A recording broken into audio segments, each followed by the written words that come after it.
Dewey here, and I'm going to go through some more Ember. And today it's the turn of the artifact cards. Now, you already know how to play the game because you've obviously watched all the previous videos with absolute rapture. So, today we have 5 artifact cards in the From the Ashes set. The Alicorn Wand, the Amulet of Fire, the Crystal Dagger,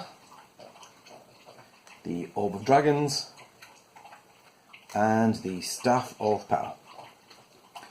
And there are 2 others, but I'll come to those in a minute. And the way they work, they're a bit different to all the other cards. Start with the Alicorn Wand. Each of the artifact cards has a conjuring cost and a name. And it's also got a conjuring cost at the bottom, so it's got 3 matching wizards plus an archmage, so they all need an archmage component, which is what I was explaining to you before about the Ember Shards being useful, because the Ember Shards act as an archmage. So if you have a few of those, and you're all going to get at least 1 in your deck, in your pledge, helpful, useful stuff. So they have 3 powers. The first power is a daily power, which is like an ongoing power, and this card increases your hand size by +2. So as long as this card is ready at the start of your turn, you get a +2 hand size. And the next one is an exhaust power, which is draw a card from the draw deck or take the top card of the charred pile. So again, it's pretty useful, but you can choose which one of those to use, or you can benefit from the top one and then use the second one, or the other way around. So it's quite useful. And then all of them have a drain power, and in this case it's act as an archmage in any conjure. But if you use the drain power, you forever discharge this card. It's forever used up, and you can't gain advantage of its artifact powers ever again in the game. So it's basically a risk you have to take when you decide what to do with a card, because obviously +2 hand size is phenomenally useful, but you might not want that in every game, so you can use that different powers as you see fit. Look at another one. We'll look at the Crystal Dagger.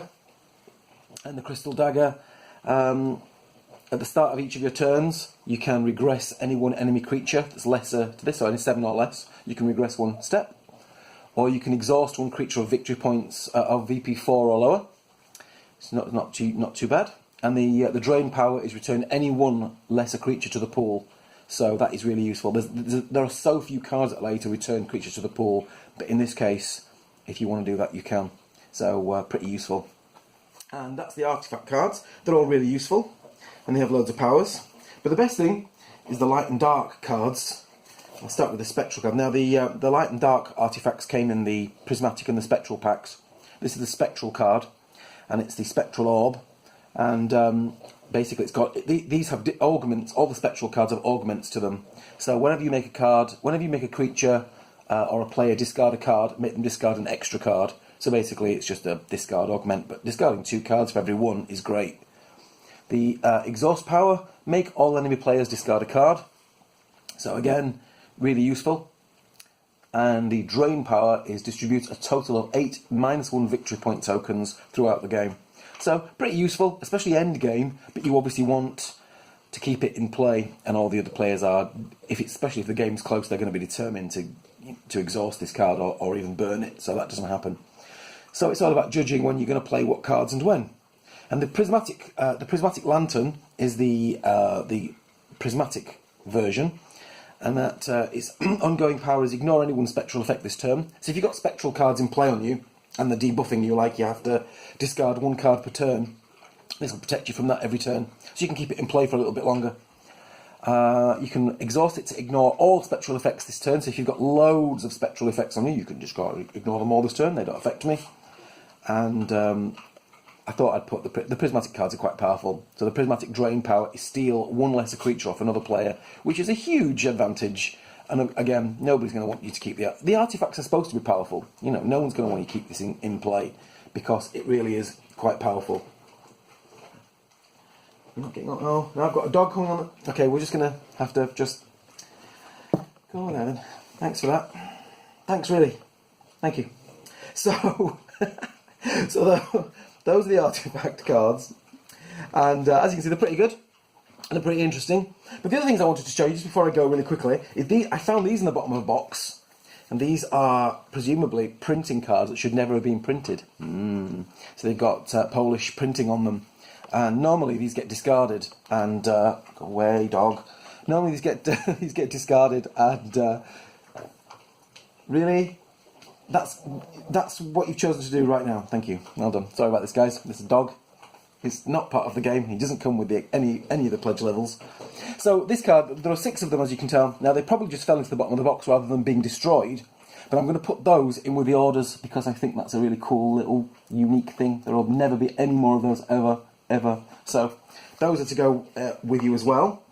And the other thing I wanted to show you just before I go is that these are not the size, these are just trial test boxes. They're not the ones that you're going to be getting. These are much smaller than the finished version. But these are the boxes. So this is the chainmail one. As you can see, it is absolutely lovely. And the cards are going like that, and they fit all the lovely, they'll perfectly fit all the cards with sleeves. Plenty of room in there, and they will fit all of the cards, plus and then some as well. So that's the chainmail version. Really nice quality. As you can see, yes, very nice, very nice. Here is the flowers. Oh, these are the vines. This is the flowers version. There's the flowers version. As you can see, gorgeous. Again, I feel like I'm on QVC now. And as you can see, you can get this for $16.99. But don't worry, there's only 2,000 left. Oh, 1,900 left. 70. Oh, they've all gone. Sorry. And then we've got the Vines version, which is probably my favourite actually. And the Vines version's got things in it. Let's probably not look at that. As you can see, there's the Vines version. Flowers on the top, little sort of flowers on the top. It's actually got, because someone's going to ask, it's actually got potions in it.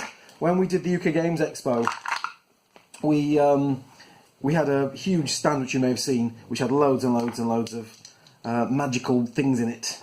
And so these are just little brightly coloured potion bottles that we put out to little magical things. Embarrassing, but there you go. And that's it for today. I will get this video uploaded, and I will catch you all. Me and Harley here will catch you later. And have a great day, guys, and I will speak to you really soon. Thanks for pledging. Bye, guys.